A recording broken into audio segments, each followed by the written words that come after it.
Hello, everyone. Today is Monday, February the 27th. I'm Ryan Hill. I'm John Galantis. And you're listening to Clearview Today with Dr. Avidan Shah, the daily show that engages mind and heart for the gospel of Jesus Christ. You can visit us online at clearviewtodayshow.com, or if you have a question for Dr. Shah or a suggestion for a future episode, send us a text to 252-582-5028. You can also email us at contact@clearviewtodayshow.com. That's right, and you guys can help us keep this conversation going by liking this podcast, supporting it online, sharing it online with a friend or with a family member, someone who needs to hear the gospel of Jesus Christ, and leaving us a couple of good reviews on iTunes, Spotify, anywhere you get your podcasting content from. And we're going to leave a link in the description of this podcast so you can do just that. That's right. Leave us those good reviews. We really appreciate it. It really is helpful to getting the show visible and accessible to as many people as possible. Very much. John, you want to read the verse of the day today? Hebrews 13:17 says this, "Obey those who rule over you and be submissive, for they watch out for your souls, as those who must give account. Let them do so with joy and not with grief, for that would be unprofitable for you." A lot of times there's this push against authority. Like there's this mantra of be your own boss, be in charge of your own destiny. You're the one who, like, if you can climb to the point where you don't have anybody over you, you've made it. And, you know, we're not saying don't aspire to those things, but respect those who are in authority over you because they've been put there for a reason. Right. They're the ones that have to give account for that. They have a responsibility. And we're not talking about, just, hey, obey the government, do what people tell you to do. Be submissive means trust that the people that God has placed in your life are there for a reason, that they've been appointed by God for a specific reason that might not make sense to you. It may not ever make sense to you, but it makes sense to God because he's the one who orchestrated it that way. So really you're trusting in him and his providence. That's right. You know, I'm just looking good, man. Thank you, man. I'm so tired today. I got to get up at 6 o'clock in the morning. I was like 5:55. I got a call from David Williamson in my driveway. Why? He picks me up of a morning. So you remember how we argued on the podcast? For the gym. For the gym. Gotcha, Yeah. You remember how we were talking about on the podcast where he was like, I'm driving to go pick John up for the gym. Well, I got a lot of backlash. So David stinking moved. And so that he could be closer to my house, so that he could pick me up from the gym. That was the impetus behind the move. I was like, "Hey, bud, I'm already catching a lot of heat. Please don't move to be closer for this, because I'm really gonna catch some heat if people are like, you made him move houses so he could pick you up from the gym." And he said, "I've already moved in." So I was just like, "Well, now I just have to own it." So I was like, "Yeah, I made him move so he could pick me up from the gym." So he came today. We got up. And we did a workout plan together. We're on a 10-week program. Nice. We hit our back today. Very cool. Yeah.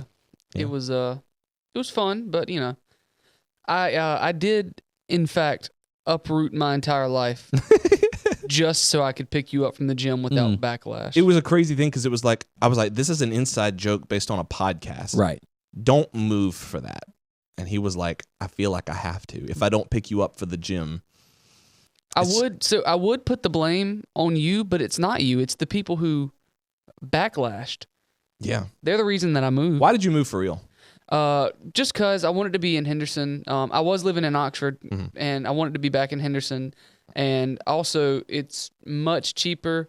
It's actually really nice. Like, it's one bedroom. There's like a living room and a kitchen area. Then there's like a loft, which is really nice. David showed me pictures. It is. Very nice. It does look nice. It's cool, and it's like practically next door to me. It is really close. Yeah. That isn't the reason. That's just kind of an added benefit. that was kind of. I was like, okay, now this is a non-issue because we can ride together to the gym. You're literally on my way to the gym. Right. And also sometimes I drive. Like I didn't drive this morning, but you didn't speak this morning. I was so done. 5:55 rolled around. I was like, I don't like to, like, when I go to the gym in the morning, I don't like to talk. I'll wave it. No. Hey, but then headphones are going in. Please don't talk to me. I haven't had any coffee. Like, just let me focus. I literally open the car, get in there. David, first thing, $1 million, but like you have gills or something. What? And I'm like, dude, you got to chill out. It's 6 o'clock in the morning. It's dark. You're at a 17. I need you at a 4. Yeah, you posed me $1 million question. I was half asleep, so I don't know what it was. I think you had just woken up, right? Yes, you woke me up at 5. So 5:55, I get the phone call. Hey, I'm in the driveway. 5:50, like 8, I'm in the car dressed and sitting down with him. So I've been awake for 3 minutes. Okay, so I had been awake since 4:30. Yeah. So I had time to like get going and watch some funny videos and get some $1 million rolling through my head. And yeah. Kind of be prepping yourself, hyping yourself up for the day. I was like dragging myself out of bed, putting my clothes on, like looking for any reason at all to not go. Yeah. And then I just got in the car and we went on. We hit our back. I think we're going to go tomorrow and hit arms. Yeah, do arms and. But yeah, I mean, it's looking pretty good. Very nice. Not bad. Yeah. When did you and Elizabeth came Tuesday night? Yeah, it was Tuesday night. That was fun. Yep, that was a lot of fun. Y'all did Got cardio the and kids what? off. We did a little bit of cardio, and we just kind of did the circuit of machines. So a little bit of arms, a little bit of legs, just kind of a little bit of everything. Yeah, it's a fun night. I like when Ellie was going before she got pregnant with Holden. We would just go around the circuit and do that. It was fun. It was a good time. Yeah. Well, we got a question. What we're going to start doing is we typically ask a question near the end, but we're going to start asking these questions near the beginning just so you guys can kind of be sitting on it as well. We got a question of the day coming in from Mary L. And she's asking Dr. Shah, why do you like the text behind the NKJV? What does that mean? Ooh. A lot of times Dr. Shah will say, you choose the NKJV because of the text behind it. Yeah. What exactly does that mean? What is the text behind? Where does that phrase come from? Right. That's exciting. Right. We're going to answer that. We're going to grab Dr. Shah so we can answer that question. But again, if you guys have questions, you want to hear those answered on the show, send those into 252-582-5028, or you can visit us online at clearviewtodayshow.com. We'll be right back. Hey everyone, my name's Ellie, And I'm David. and we want to take a minute and let you know how we can actually serve you as you're listening to Clearview Today. The Bible paints an extraordinary picture of who we are as a church body. The mission of Clearview Church is to lead all people into a life-changing, ever-growing relationship with Jesus Christ. A huge part of leading people is praying for them. A big reason that Christians have unanswered prayers in their life is because they're not praying. 1 John 5:15 says, "And if we know that he hears us, whatever we ask, we know that we have the petitions that we have asked of him." If you're listening to the Clearview Today show, we want to know how we can pray for you as well. There's a number of ways that you can get in touch with us at Clearview and share your prayer request, but the best way is by texting us at 252-582-5028. You can also send us an email at prayer@clearviewbc.org, or you can download the Clearview app on iTunes or Google Play. On that app, there's a dedicated prayer wall that helps us to get to know what's going on in your life, how we can pray for you, and how we can take any necessary steps to get you moving in the right direction. Thanks for listening. Now let's get back to the show.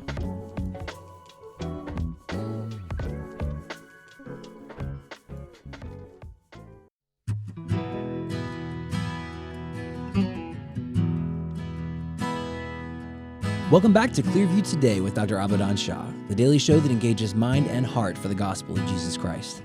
You can visit us online at clearviewtodayshow.com, or if you have any questions or suggestions for future episodes, send us a text at 252-582-5028.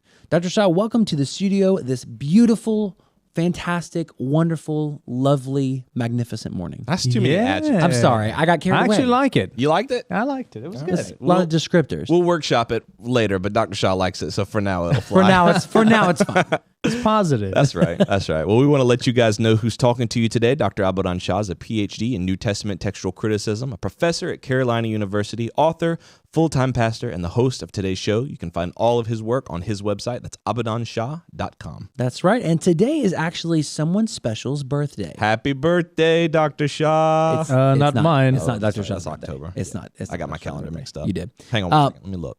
Let me just peek real quick. Constantine? Today is actually the birthday of the Roman Emperor Constantine. That's right. Nice. Yeah, and so people are like, why is he special? Why should I care about Constantine? Well, he's actually a pretty significant figure Yes. in Christian history. Dr. Shaw, do you want to just kind of open things up and just say, what it is that Constantine did and why he matters so much to what we believe?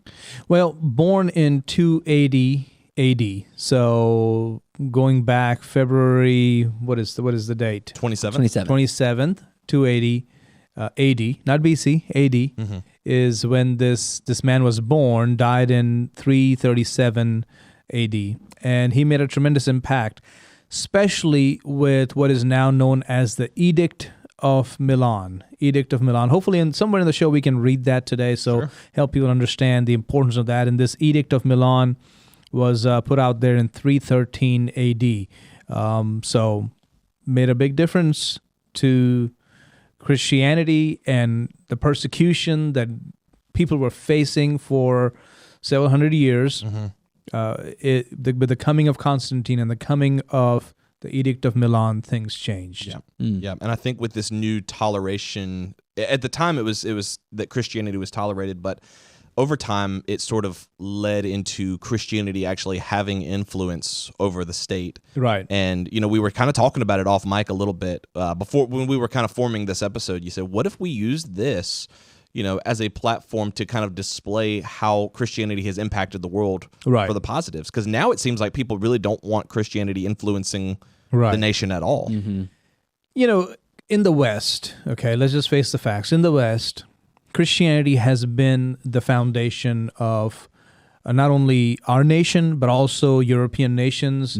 They existed for several thousand years, but what made them successful today? I mean, no matter how you want to say it, the West is leading, right? And I'm not talking about the West as in just, the western part of the United States. I'm just talking about Europe has been leading for the past several hundred years. And it's because of Christianity.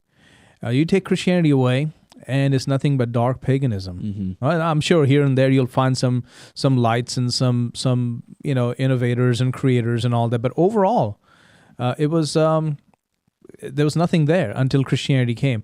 So here's what happens when you grow up in this world of Christianity with all the privileges and all the benefits and a worldview that is that enables you to harness the powers of nature, that enables you to move forward and explore and create and change. We tend to think that it happens because we're living in a world of opportunity.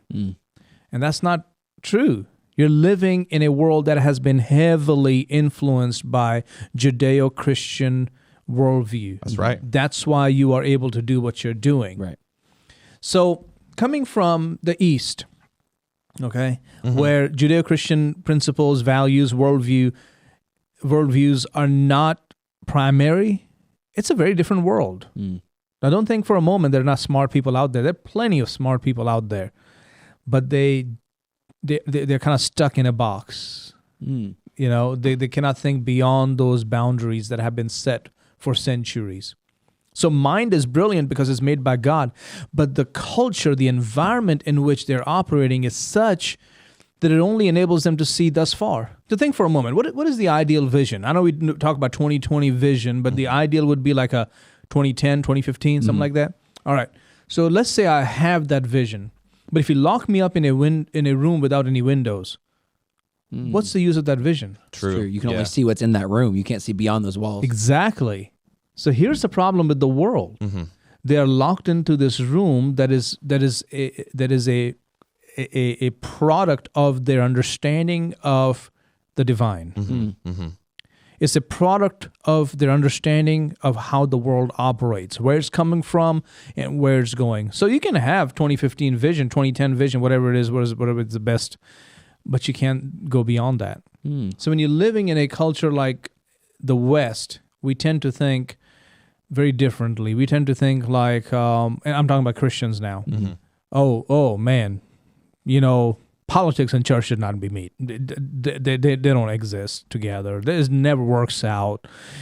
State religion and that is so corrupt, and they enforce their values on you, and you have to do what the state religion tells you. Now, what would you want to be, like an Anglican somewhere, or is it like or some Catholic, or I get what they're saying, but they're taking a part of Western history and saying, okay, so Christianity being the majority is not a good thing.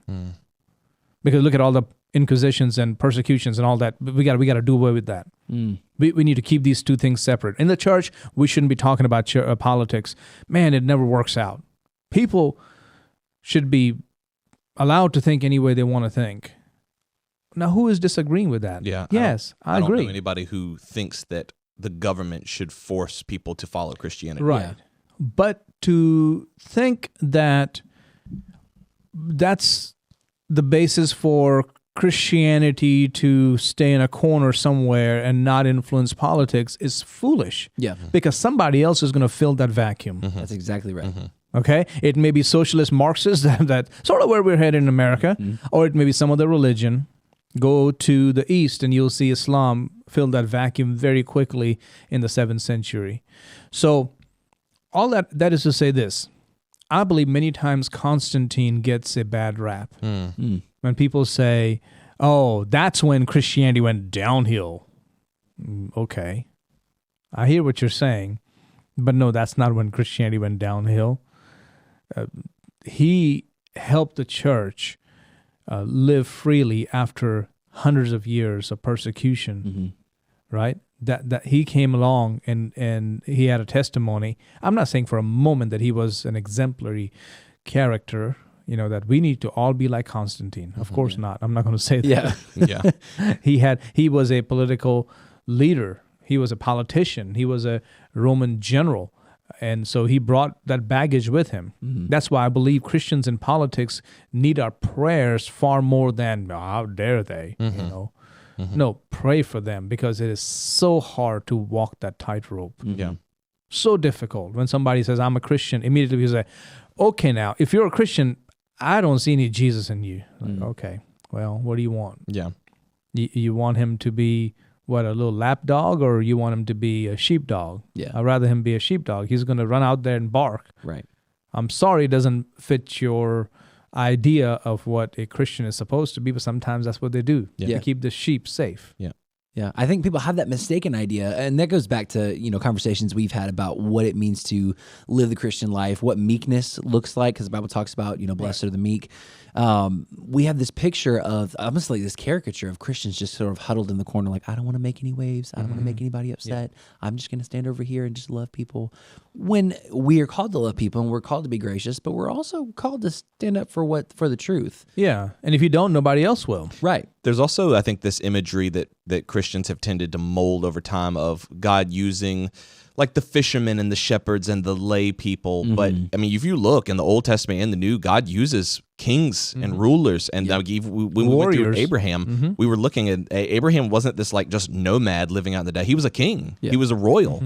And a lot of the people that he used, even like Moses, they were people of political influence and political power. And even the ones, Dr. Shah, that you like, because you were saying this earlier when we were talking, the ones who weren't became that. Yeah. Like Daniel, he had influence in the government. He didn't have that from the beginning, but God put him in that position to where he could make political, and also, like you were just saying, you want your rulers to be tough and to be warriors and to be able to stand up for the truth when it actually matters. Yeah. Well, and I mean, thinking in that same line, you have Joseph. Joseph was sold as a slave, and then he was elevated to a position of political prominence. Throughout the Old Testament, throughout the Bible, you see that happen time and time again, and it's because God is moving his people into positions where they can affect change. And it's when you are the minority and your children and grandchildren are taken away for interrogation, when your churches have bullet holes and glass windows have bricks thrown through them, and your pastors get slapped into the pulpit, that's when you realize, maybe it might not be a bad idea to have Christianity in charge. Right. Yeah. Right. You think? Yeah. Now, I know there have been times that Christians have done bad things, evil things. So I'm not going to, for a moment, say when Christians are in charge, 100% of the time they do what's right. No, there are times that didn't. But when you still weigh it out, when you still put history in balance, what you find is this. When Christianity is in charge, most of the time, everybody has freedom. When it's not in charge, most of the time, here's what you find. Not only does everybody not have freedom, but the fringe groups are persecuted, and Christianity is treated as a fringe group and terribly persecuted. Yeah. So Constantine, to kind of give you a quick recap on history, he comes along. He's born, of course, like I said, in 280, just south of the Danube, and by the age of 31, he's in line to become the emperor. He has about 40,000 troops behind him. This is about 311 AD. He comes up against Rome to confront an enemy. The enemy is Maxentius, who is fighting for supremacy in the West. And, Maxentius thinks it's easy. We can beat Constantine and his troops. They're not going to stand a chance. They don't stand a chance. And especially he had, inquired of an oracle, and the oracle said, of course, you're going to win. So he was ready. He was inside Rome, but he was ready to fight Constantine.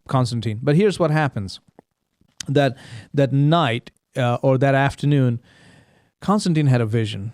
And the vision was of a bright cross in the sky with the words, by this sign you will conquer. Now, I know today historians, I kind of find it very funny, always talk about how dumb that was. He made up that story. Okay, well, I mean, maybe. I don't think he made up that story. I think that probably did happen. It was something personal to him. Just like today, people have signs. They see like, hey, man, I saw this, this, and this. Now, of course, we don't build our lives by this, this, and this.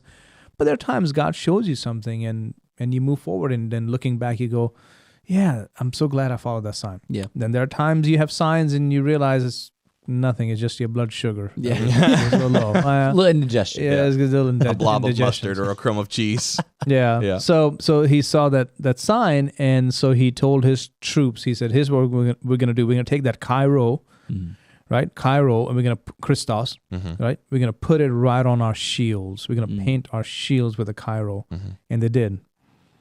And they went out in a battle. Maxentius was so overconfident. He came out to fight Constantine, and very quickly it became chaos as it became apparent that Constantine's going to win this one. Yeah. So Maxentius' soldiers kind of just went chaotic, started running here and there, pushed him into the river. He had all this armor on him, and he drowned because of his armor. Wow. That's how it works. It was kind of a terrible situation that he found himself. And of course, Constantine became the undisputed ruler of the West, the first Roman emperor with cross in his crown, right? Wow. Yeah. And so he takes over the city, which is Byzantium, and it becomes Constantinople, which is today's Istanbul. All right. And like I said, the Edict of Milan comes out where all the persecution, all the junk that Christians had to endure because of Diocletian's rule are overturned. Can you imagine how those Christians must have felt whose ancestors were thrown to the lions, whose ancestors were burned in Nero's garden, who had to live under constant threat. So people like me who grew up in a non-Christian country, we were not quite persecuted the same way. I just want to clarify that. Thank God for that. But it's not the same country anymore. India has changed. Yeah. And I would say not for the better. So, I can, but I understand. Yeah. I understand that feeling of knowing, wow, we got somebody up in charge now who's going to protect us and not allow the mob or some despot in our region to come and take over our property and allow his soldiers to rape our daughters, and kill our children. I mean, okay, there's a peace there. Yeah. This burden has been lifted off our shoulders. Yeah. Now, there's a reason why we're covering this on this radio show, because in America, if we don't stand up and fight, and I'm talking about spiritual fight, of course, but also politically, if we don't make our voices heard, there will come a time that you'll wish for a Constantine to come. Yeah. Okay. So I don't know. That's how I feel. Well, I mean, you think about what you're talking about, this Roman Empire where they had these like brutal gladiatorial fights and these like horrific punishments and these awful conditions. But it's because, like you said, Dr. Shah, it's because Christians went beyond simply evangelizing, simply saving the lost. They got involved in politics. Yep. You told a story one time. I can't remember the episode that you told it on, but it was where in India, I think in the 1800s, where they would burn women alive. But because their husbands had died or something. It's because Christians got involved. And they stopped that. And that's right. It's not just, hey, we're here to seek and to save the lost. It's what's happening in politics is not right. And because we have a voice, we're going to exercise it. Right. I appreciate the perspective that you bring, Dr. Shah, having grown up in a different country, having grown up in somewhere where Christianity is not sort of the central focus. I find it interesting that the people who are often like, we don't need to talk about politics in church, we don't need to do this, are people who have grown up in the lap of Christian luxury. Exactly. You don't hear that rhetoric in other nations. You don't hear please let's talk about how Christianity needs to be involved in politics. You don't hear that in those nations, and I find that very interesting. And what you hear often is all the failures and the flaws of Christian leaders, whether it was kings and potentates in the past or ruler or politicians in the present. Okay, same thing with Constantine. Would I hold him up as the exemplar, of Christianity and Christian life? Of course not. Right. there are a lot of flaws he had. For example, I mean, yes, initially he was very strong about, hey, here's my convictions. But then at times, you would be like, is he a Christian or not? Yeah.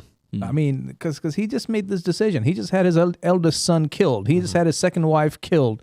I mean, what's going on here? Is this a Christian behavior? Or, that he was baptized on his deathbed? Why did he wait so long to be baptized? Why? Hey, look, here's how I would say it. When we have Christians in politics who are willing to say Jesus is their Savior, pray for them. Pray for them. What they need more than anything is prayer, not just scrutiny. Now, of course, scrutinize them. If they're abusers or bad people, of course, bring it to light and deal with it. But if you constantly say, man, their example, just know, when this comes with the territory, I admire people who stand up and say, hey, I'm a Christian and I'm running for this and this position. And before I jump up and say, oh, you're just doing that for the votes, just stop and think. They could have just left that out. That's right. And gotten a whole lot more votes in America today. That's right. But they're willing to say they're Christians, and so they need our prayers. Are they born again, solid, Bible-believing, committed Christians? I don't know. I hope so. Are you? Yeah, there you go. That's my question. The real Are question. you? Are you? Turn the conversation around. Absolutely. Yeah. Are you born again, solid, committed Christian? I don't know. Yeah, because if your Spirit-filled? mistakes were up being scrutinized in public, on your blog or on my blog or whatever you're doing. But their marriage or their children Right. or their tax. Okay, all right. Well, how about you? Yeah, you have the luxury of hiding your mistakes behind closed doors because no one cares about your mistakes as deeply as you care about theirs. Right. So I would say, not for a moment do I want to gloss over people's bad behavior, whether they are Christians or not.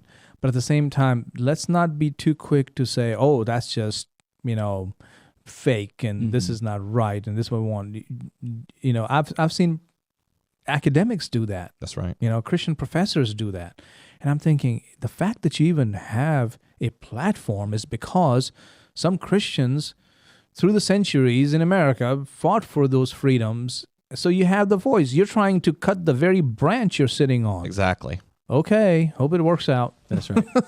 Man, it's such a great encouragement to us. Get involved, get educated, know who it is that you're voting for, vote your convictions.